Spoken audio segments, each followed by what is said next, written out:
नमस्कार प्यारे विद्यार्थियों, स्वागत है आपका पाइनियर कॉन्वेंट स्कूल में।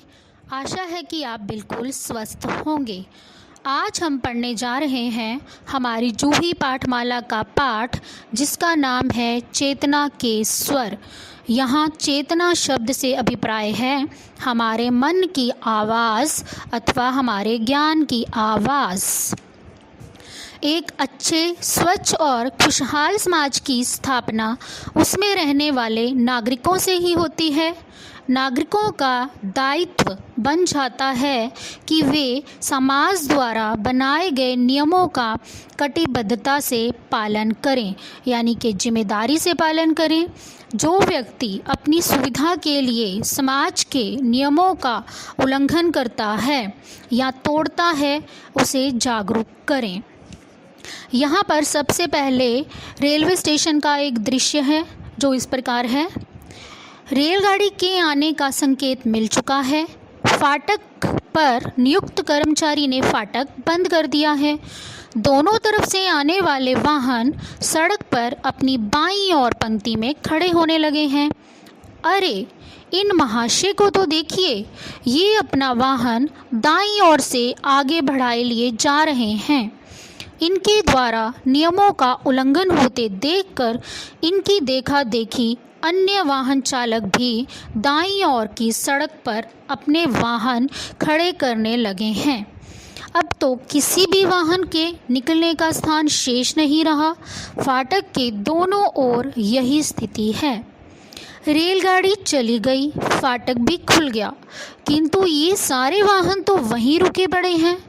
थोड़ी सी जल्दी के लिए नियम कानून तोड़ने वाले ऐसे लोगों के कारण रेलवे फाटक के ओर मार्ग अवरुद्ध हो गया है, यानी कि रुक गया है। अब दोनों तरफ वाहन खड़े हैं तो मार्ग तो अपने आप ही रुक गया। ऐसे ही लोग अपनी सुविधा के लिए समाज को परेशान कर देते हैं। समाज किसी व्यवस्था की स्थापना तथा लोगों की सुख सुविधा के लिए कुछ नियम बनाता है। सभी की सुविधा के विचार से इन नियमों का पालन करना हमारा सामाजिक दायित्व है।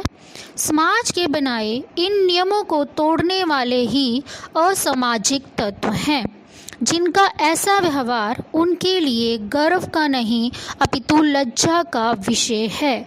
यानी कि ऐसे लोग जो समाज में रहने वाले लोगों को परेशान करना चाहते हैं। बड़े बाजारों की सड़कों पर स्कूटर, मोटरसाइकिल तथा अन्य वाहन आड़े तिरछे खड़े कर देने वाले लोग भी जन सामान्य को उतना ही कष्ट पहुंचाते हैं। सड़क के नियमों का पालन कराने का जिनका उत्तरदायित्व है, यदि वे लोगों को उचित प्रशिक्षण न दे सकें तथा नियंत्रण स्थापित न कर सकें, तो समाज को ही स्वयं नियमों की रक्षा करनी होगी। मतलब कि हमें ही हमारे समाज की व्यवस्था को बनाए रखने के लिए कोशिश करनी होगी। समाचार पत्रों में नित्य प्रतिदिन वाहन दुर्घटनाओं के समाचार दिखाई देते हैं, यानी कि एक्सीडेंट की न्यूज़ हम सुनते हैं ना बेटा। पर्वतीय क्षेत्रों में ये दुर्घटनाएं अधिक होती हैं, जिनके कारण भोले भाले यात्री अकाल मृत्यु का ग्रास बन जाते हैं। अनेक लोग विकलांग हो जाते हैं, मतलब कि उनके हाथ पैर वगैरह टूट जाते हैं। ये दुर्घटनाएं क्यों होती हैं? वाहनों के स्वामी या चालक थोड़े से रुपयों के लालच में यात्रियों को ठूस ठूस कर बैठाते हैं, यानी कि बिल्कुल भर लेते हैं। यहाँ तक कि चालक के पास स्थान न होने पर भी वह अपनी बगल में एक यात्री को बिठा लेता है और स्वयं थोड़ी सी असुविधापूर्ण जगह में बैठकर वाहन चलाता है, यानी कि उसको कंफर्ट फील नहीं होता, फिर भी वो वाहन चलाता है। अब यदि दुर्घटना न हो तो उसे सौभाग्य ही माना जा सकता है। कई वाहन चालक जल्दी पहुंचने के फेर में वाहन को अंधाधुंध दौड़ाते हैं। आखिर उन्हें कहाँ जाने की जल्दी है? अंधाधुंध मतलब बहुत तेज़। चालक के लालच का परिणाम निर्दोष यात्रियों को भुगतना पड़ता है। तो क्या यात्रियों का कोई उत्तरदायित्व नहीं है? यदि चालक अतिरिक्त सवारी बैठाए अथवा वाहन अधिक तेज चलाए तो सभी यात्रियों को एक स्वर में उसका विरोध करना चाहिए। सड़क पर बस चली जा रही है, अचानक बस की खिड़की से कुछ सामग्री सड़क पर फेंकी जाती है। अच्छा, केले के छिलके फेंके गए हैं। अब सड़क पर चलने वालों का पाँव रपटे यानी कि पाँव फिसले या सड़क पर गंदगी फैल जाए तो इससे बस में बैठे उस पढ़े लिखे अनपढ़ को क्या लेना देना। ऐसे में उन पर्यटकों की याद आती है जो अवशिष्ट यानी कि बची खुशी सामग्री को थैले में इकट्ठा कर रख लेते हैं और उसे कूड़ेदान में ही डालते हैं। अपने पर्यावरण को स्वच्छ व सुंदर रखने की इस व्यवस्था की शिक्षा हम सभी को लेनी चाहिए। ज़रा इन्हें भी देखिए, 3 यात्रियों के स्थान पर ये 2 लोग फैल कर बैठे हैं।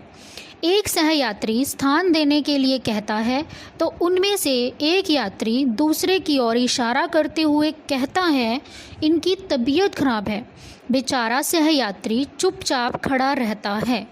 ऐसे दृश्य याद दिलाते हैं कि सज्जन व्यक्ति तो स्थान न होने पर भी वृद्ध व्यक्तियों तथा महिलाओं के लिए स्वयं अपना स्थान प्रस्तुत कर देते हैं। सहयात्रियों की सुविधा का ध्यान सभी को होना चाहिए।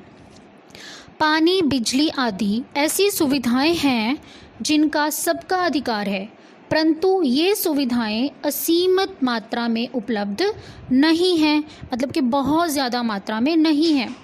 आइए ज़रा इन्हें भी देखें। यहाँ क्या हो रहा है?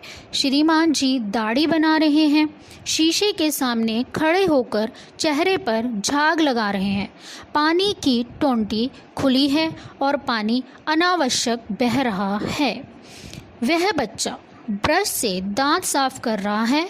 यहाँ भी नल की टोंटी खुली है और पानी का दुरुपयोग हो रहा है, यानी कि गलत उपयोग हो रहा है। यदि टोंटी में एक एक बूंद पानी रिस रहा हो तो दिन भर में लगभग 25 से 50 लीटर पानी व्यर्थ चला जाता है, यानी कि वेस्ट हो जाता है। पृथ्वी पर उपलब्ध पेयजल की मात्रा तो सीमित ही है, फिर पानी का यह अपव्यय क्यों, यानी कि फिजूल खर्च क्यों? हम इतना पानी व्यर्थ करते हैं, ये हमें नहीं करना चाहिए। अच्छा, इस घर को भी देखिए। 2 कमरे ऐसे हैं जहां कोई भी नहीं है और बिजली के बल्ब जले हुए हैं। इस कार्यालय में तो अंधेर ही है। लोग कार्यालय बंद होते समय बाहर निकल रहे हैं, परंतु कमरों में चलते विद्युत उपकरण बंद करने का उत्तरदायित्व ये अपना नहीं समझते हैं। अब शाम को बिजली की कटौती हो जाए और घर में बिजली न जले तब उत्तरदायित्व किसका है? कट लगते हैं ना, वो इसी कारण लगते हैं बेटा। कुछ विचार तो बच्चों को भी करना चाहिए, यानी कि आपको।